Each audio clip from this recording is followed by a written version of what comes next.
ऊपर है, जिसके बारे में हम लोग अभी ऊपर देख रहे थे, बात कर रहे थे। ठीक है, तो ये एक बैकग्राउंड वैल्यू इसने प्रिंट करके आपको दे दी है। सो हमें क्या करना है, इस बैकग्राउंड वैल्यू को फोरग्राउंड में कन्वर्ट करना है। सो फोरग्राउंड में कन्वर्ट करने में हम इस आउटपुट को सिलेक्ट करेंगे, नंबर ग्रुप में जाएंगे और यहाँ सेलेक्ट करेंगे शॉर्ट डेट। ये देखिए आउटपुट आ गया, 10th of January 2025 is the proposed end date. Okay, अगर 25 वर्किंग डेज का प्रोजेक्ट है तो 10 जनवरी 2025 जो है वो उस प्रोजेक्ट की लास्ट डेट होगी। कंसीडरेशन क्या था, बाय डिफॉल्ट इसने कंसीडर किया कि सैटरडे एंड संडे वीकेंड है वीक के अंदर, तो 5 day in a week is working. ठीक है, तो इस तरीके से हम वर्क डे फंक्शन का यूज कर सकते हैं। अब जरूरी नहीं है, देखिए हर इंडस्ट्री आपकी 5 day in a week work करती हो। Some industries are work 6 day in a week, some industries are giving like Google, they are only working 4 day in a week, है ना। तो अलग अलग अलग अलग या अलग अलग कंपनीज अपने एम्प्लॉयज को अलग अलग वीकेंड प्रोवाइड करती है। सो वर्कडे पैटर्न को यूज कर सकते हैं और अपने वर्क डे वैल्यू को इवेलुएट कर सकते हैं। सो अगर आपका वीकेंड सैटरडे और संडे नहीं है, कोई और वीकेंड है लाइक संडे ओनली है या मंडे ओनली है या फ्राइडे ओनली है, तो उसको कैसे स्पेसिफाई करेंगे। तो by default work day function के अंदर ये फंक्शनैलिटी नहीं। अब बात करते हैं तो किस फंक्शन के अंदर ये फंक्शनैलिटी है। हमको यहाँ पे एक फंक्शन दिया गया है work day dot INTL, work day international. और वर्क डे इंटरनेशनल क्या करता है, ये आपको फंक्शनैलिटी देता है कि आप अपने वीकेंड टाइप को सेलेक्ट कर सकते हैं। ठीक है, तो ऑलमोस्ट फंक्शन सेम है, कुछ चेंजेस हैं फंक्शन के अंदर। चेंज क्या है, पहला फंक्शन का नाम वर्क डे के साथ साथ डॉट INTL भी है। ठीक है, इस फंक्शन के नेम में INTL इंक्लूड हो जाता है। और डेज के बाद हमें एक और आर्ग्यूमेंट मिलता है विच इज कॉल्ड वीकेंड।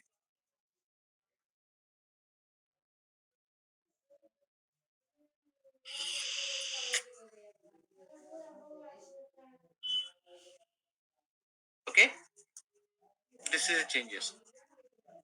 चलिए करके देखते हैं, बाकी सारा function as it is same है। It's a work day dot INTL, it's asking for a start date, this is a start date, comma,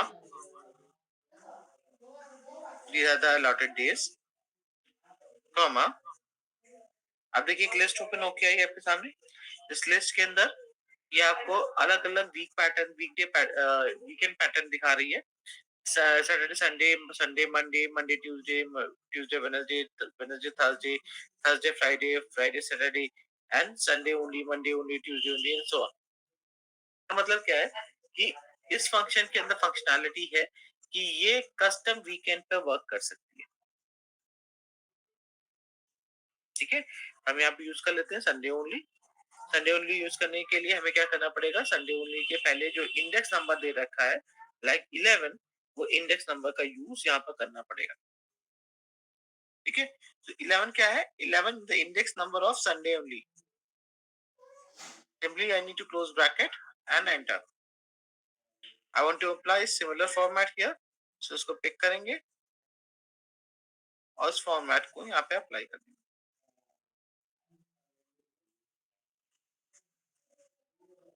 So according to that, 6th January 2025 is the proposed end date where this particular company is working 6 day in a week. Okay? Sir मेरे में तो मतलब format change करने का need ही नहीं था, हो गया अपने आप ही, जो रिक्वायर्ड फॉर्मेट था वो वैसे ही आया था। मतलब सर 06/01/2025 ऐसे ही आया। तो बहुत अच्छी बात है। अगर इन केस वो इसलिए आया, बताए क्यों? क्योंकि उस पर्टिकुलर सेल के अंदर तुमने एक बार डेट फंक्शन चलाया होगा। यस सर, उसी में चलाए थे ना। तो जब तुमने एक बार सेल के अंदर डेट फंक्शन चला दिया, देखो बाय डिफॉल्ट एक सेल का डेट फॉर्मेट होता है जनरल, ठीक है, जो कि यहाँ लिखा जनरल। अब जैसे ही मैं यहाँ पे डेट फंक्शन चलाता हूँ, कोई टुडे चला दिया सपोज, एंटर किया और यहाँ से इस डेटा को डिलीट कर दिया। अब देखो, अगर मैं सेल का फॉर्मेट देखूं, इस सेल का फॉर्मेट जनरल है बट इस सेल का फॉर्मेट डेट है, ठीक है। तो जैसे ही आप वर्कडे फंक्शन चलाओगे तो ऑटोमेटिकली फॉर्मेटेड ही है, तो वो आपका यहाँ पर उसमें आ जाएगा।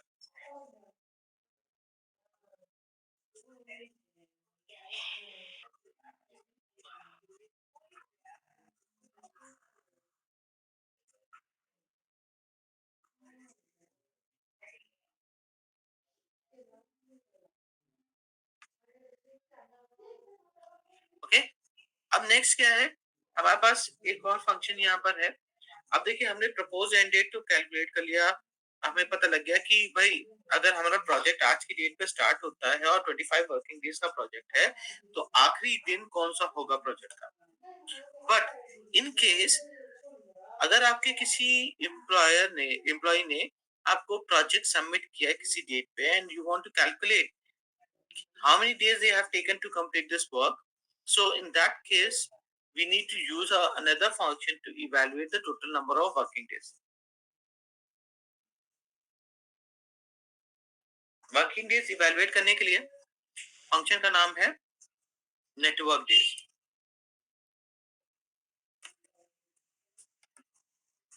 ठीक है। पर ये जो 25 लिखा है सर डेडलाइन में, मैं इंटर कर रहा था तो वो 25 जनवरी 1900 आ जा रहा था, मतलब अगेन उसका फॉर्मेट डेट है, उसको जनरल पे कर लो, ठीक हो जाएगा। जैसे यहाँ पे एक सेल मैंने अभी बनाया था ना, डेट पे था, अब मैं यहाँ पे 25 लिखूंगा ना, तो वो ये ऐसे ही आएगा। मुझे करना है क्या, इस सेल को सेलेक्ट करना है और इसका फॉर्मेट जनरल कर देना,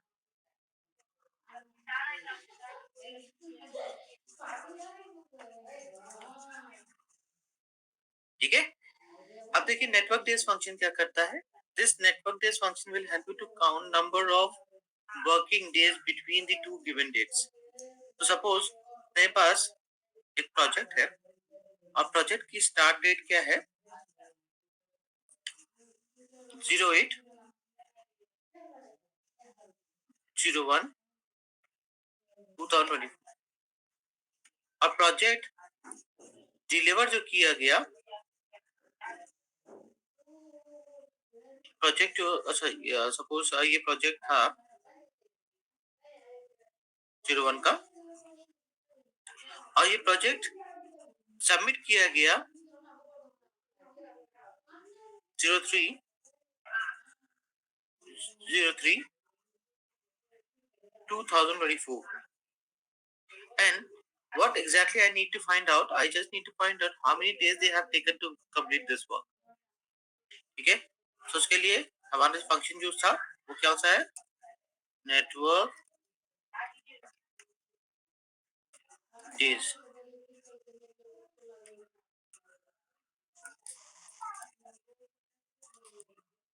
Network day is the function. Start date is the function. इसको start date चाहिए, comma and date चाहिए, and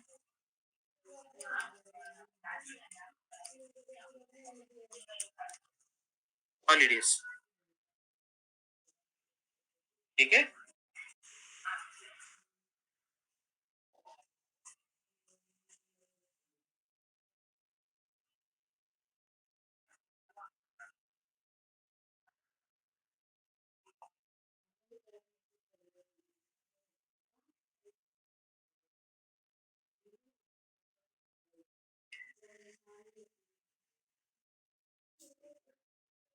फाइन।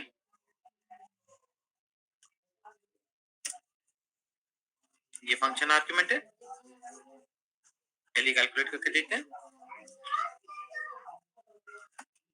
स्टार्ट डेट है,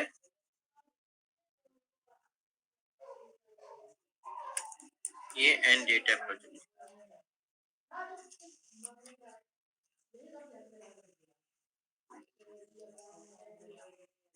चलिए अब देखिए यहाँ पे नेटवर्क डेज इंप्लीमेंट कर रहा हूँ। नेटवर्क डेज, स्टार्ट डेट है प्रोजेक्ट का, कॉमा दिया, this is end date of the project and simply I need to close back. Enter करेंगे तो total number of working days पता लग जाएगी। टोटल वर्किंग डेज कितने हैं? 40। Okay,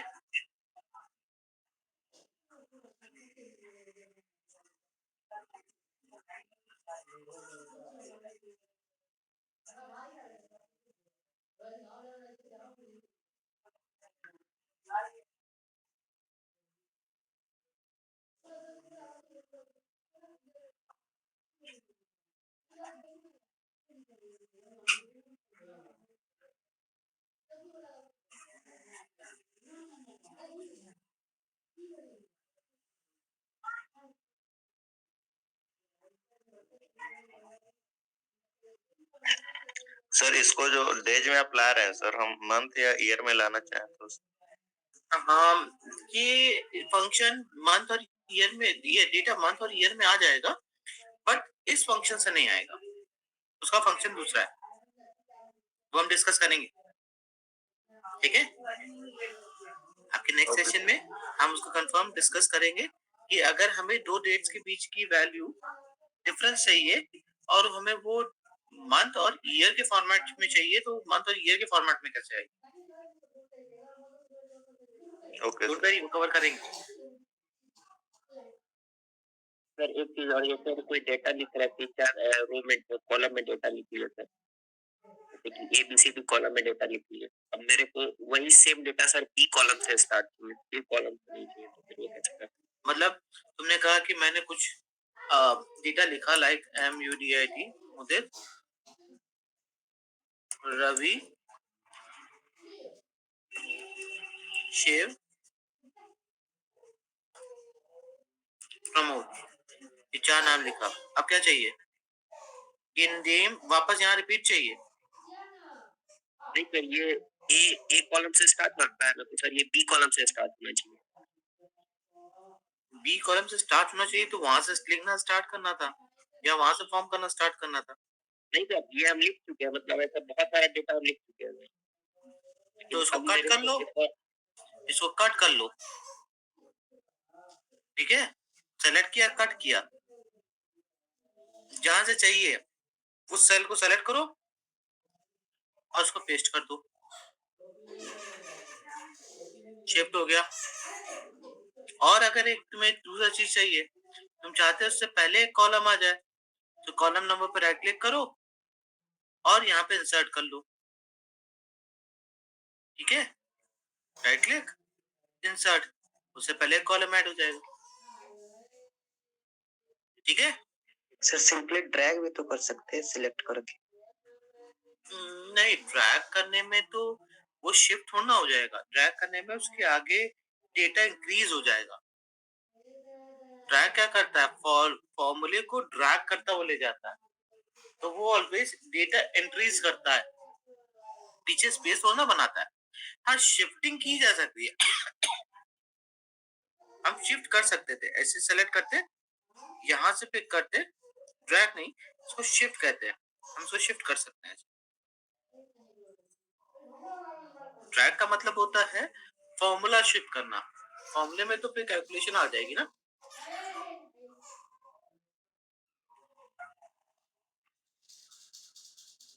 is it okay?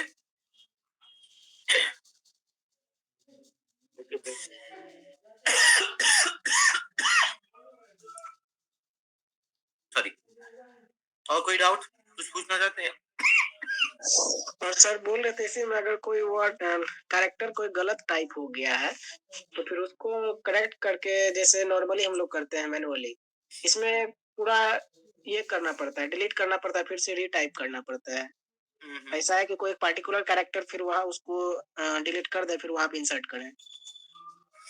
जैसे मान लीजिए यहाँ पे शिव लिखा है यहाँ पे आपने, और SHIV के जगह मान लेते हैं E लिखा गया, और मुझे उसको I करना है। अच्छा, SHI की जगह SHE लिख दिया। Yes sir. और आप उसको SHI करना चाहते हैं, तो यार देखो, मैनुअल अगर खाली एक सेल में करना है तो इस एक सेल में करने के लिए तो फिर मैनुअल वे ज्यादा अच्छा होगा। ठीक है, अगर आप इसके लिए फॉर्मूला बनाओगे और वो चेंज करेगा तो ये प्रोसेस ज्यादा टाइम टेकिंग हो गया। ये प्रोसेस उनके लिए अच्छा है जहां पे बहुत सारे करेक्टर्स हो, बहुत सारे वर्ड्स लिखे हो, वहां पे तो आप कोई तरीका कर सकते हो, उसके लिए वैसे रिप्लेस यूज होता है। सर जैसे आप यहाँ पे अभी कर रहे हैं ना सर, आपके सिस्टम में वो जो क्या बोलते हैं इसको, वो वहाँ पे आई के बाद ये जो लिखे, तो आप डायरेक्टली वहाँ पे पहुंच पा रहे हैं, लेकिन मेरे सिस्टम में ऐसा नहीं हो रहा। जैसे वहाँ पे क्लिक करते हैं ना, वो जो ऑन ऑफ हो रहा है, वो उसका हम टेक्निकल नाम नहीं जान पा रहे हैं। हाँ, तो वो नहीं आ पा रहा है, आता है मेरे में। वैसे क्लिक कर दिया करो, डबल क्लिक करेंगे, सिंगल क्लिक, डबल क्लिक करके ओपन किया, देखो डबल क्लिक करके ओपन किया, फिर सिंगल क्लिक कर दो, ई के पास सिंगल क्लिक कर दो। ओके सर, उसके बाद चेंज कर लो जो चेंज करना है।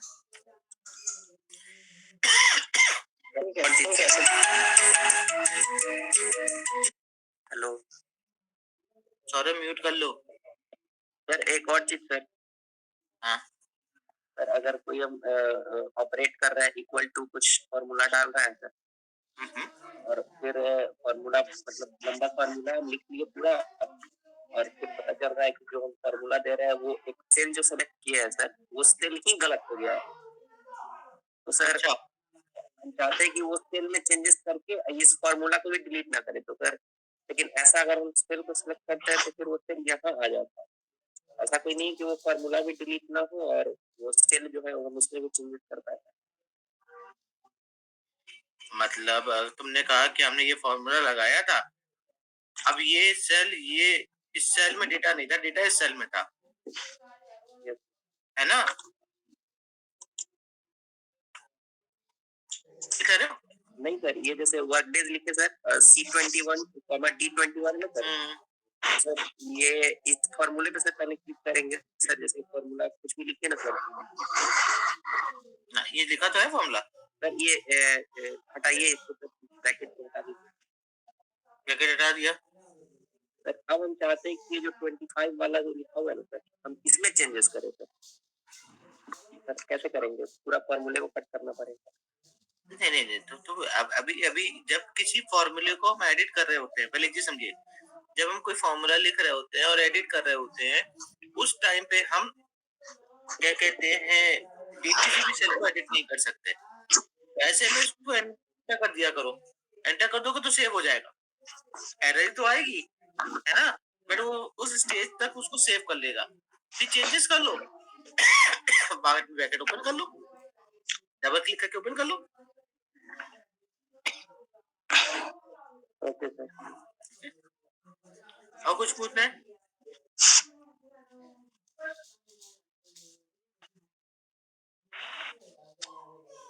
Anyone is having any doubt?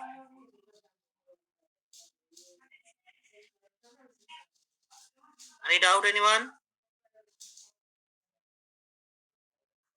चलिए, तो आज के लिए सेशन को ये क्लोज करते हैं, कल मिलेंगे और कल हम लोग डेट एंड टाइम के कुछ और फंक्शंस को डिस्कस करेंगे, which is very important. Okay? So with this, I'm just going to wind up the session for today. Thank you very much, everyone, and good night. Thank you, sir. Thank you, sir. Good night, sir.